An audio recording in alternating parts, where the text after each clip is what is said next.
How's it going, sports fans? Hawkins from Black Bear Airsoft here.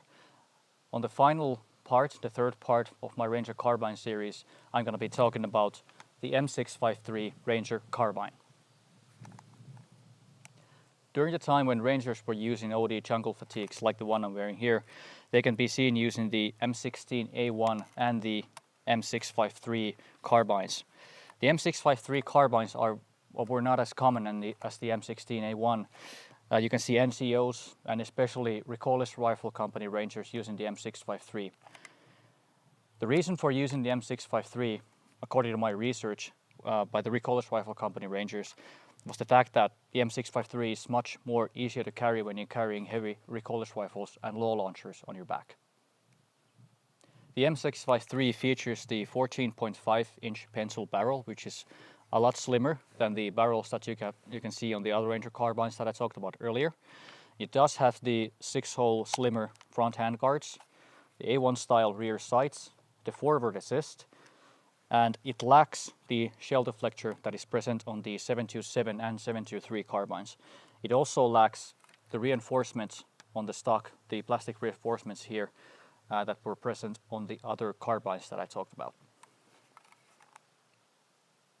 Those were the most notable differences between the three carbines that I've talked about. And according to reference photos and my own personal preferences, as always, I use the black nylon M16 sling on all my carbines, and I've attached it with paracord on the front side here, as well on the back of the stock here. And I've also taped the metal parts on the sling.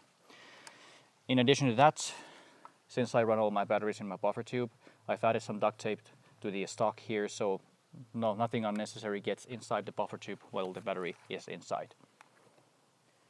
Other than that, this is probably my oldest Ranger carbine that I have. I had it for like at least 6 years, give or take. I've done some internal modifications to it over the years. I've done the air seal is better than it was. It started to deteriorate, I think that for the lack of a better word.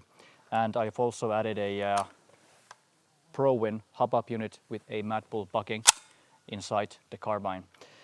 It's an excellent primary. I've used it for quite a few years before I got my 727, and it was my go-to primary for a long time. I prefer the 727 over all the other carbines that I have just because it looks the coolest, in my opinion at least. But there's a lot of reference photos of Rangers using this rifle, as I said, on the recordless rifle companies. And there's also other units that use the same carbine. Most specifically during Operation Snow Gap, the anti-truck operations that the DEA was running. There were also some Green Berets in there. They can be seen using this same carbine as their primary. This has been the third and final part in the short and sweet series about my 3 Ranger carbines. In future videos I will be talking about other stuff. I have some plans, but I won't reveal them for you guys just yet. If I missed anything on any of the series or in the previous episodes, just leave a comment on the video or any video and I'll reply to them. I might have missed something or talked over my head. Anyways, I hope you guys enjoyed the series and the video. As always, like and subscribe. I'm Hawkins, and I'll see you in the next one.